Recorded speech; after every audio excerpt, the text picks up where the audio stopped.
चलो बच्चों, सूरदास द्वारा रचित 10 नंबर पद को देखा जाए।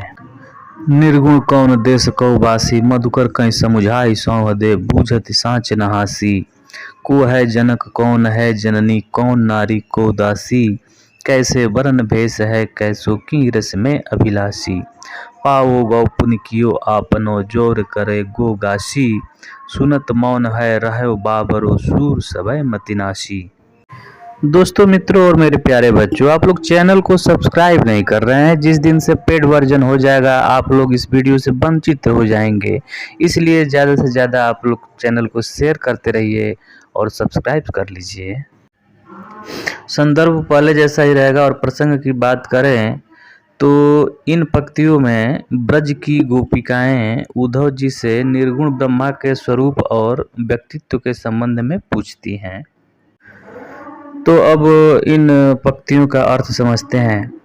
तो निर्गुण कौन देश को बासी, इन पंक्तियों में जो गोपियां हैं उद्धव जी से पूछ रही हैं कि हे उद्धव जी, आपने जिस निर्गुण ब्रह्मा का या ईश्वर की भक्ति करने के लिए कह रहे हैं, वह निर्गुण ब्रह्मा या ईश्वर किस देश का रहने वाला है।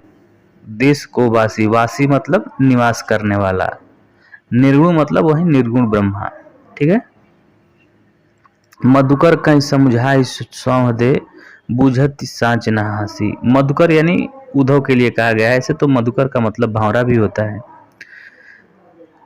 कहीं मतलब कहना, समुझाई मतलब समझा करके, सौंह मतलब सौगंध, कसम या शपथ, दय मतलब देना, बूझत मतलब पूछती हैं, साँच मतलब सत्य, हासी मतलब हंसी मजाक।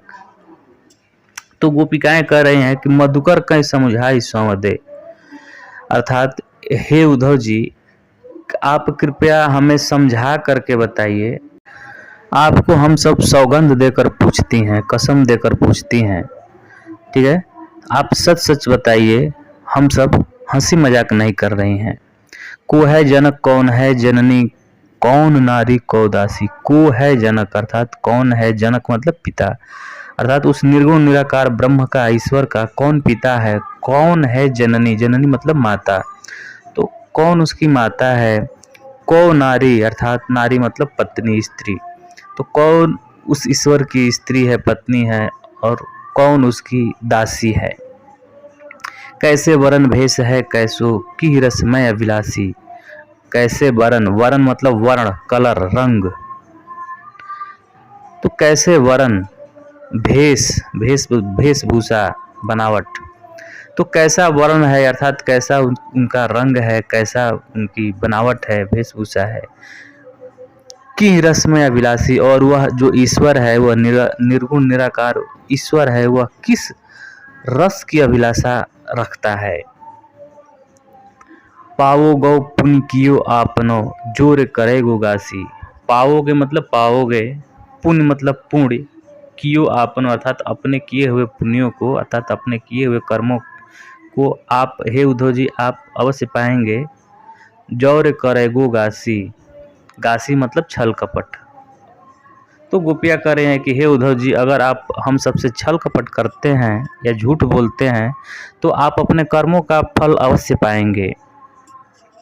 सुनत मौन है रहो बाबरो, ऐसा सुन करके, मौन मतलब चुप, अर्थात उद्धव जी चुप हो गए हैं या चुपचाप खड़े हैं।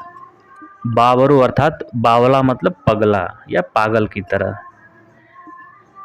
या जिसकी बुद्धि नष्ट हो जाती है। तो सूरदास कहते हैं कि उद्धव जी की स्थिति ऐसी हो गई है, जैसे ऐसा लग रहा है कि वह इन गोपियों की बातों को सुन करके मौन हो गए हैं और पागलों जैसी उनकी स्थिति हो गई है। और सुर सभय मतिनासी अर्थात उनकी जो उद्धव जी हैं उनकी सारी बुद्धि नष्ट हो गई है। उन गोपियों के सामने सारा विवेक नष्ट हो गया है। काव्यगत सौंदर्य के अंतर्गत देखा जाए तो संपूर्ण कविता में गोपिकाओं का कृष्ण के साकार रूप की आसक्ति और निर्गुण रूप की व्यक्ति का वर्णन दिखाई देता है। अलंकार की बात करें तो समुझा ही सौंह कैसो की, पाओ गौ पुनि और सुनत मौन में अनुप्रास अलंकार दिखाई देता है तथा मधुकर अर्थात भ्रमर के रूप में उद्धव की तुलना की गई है, जिस कारण वहाँ पे अनुयुक्ति अलंकार दिखाई देता है। गुण माधुर्य गुण है, भाषा ब्रज है, रस वियोग श्रृंगार एवं हास्य रस भी है।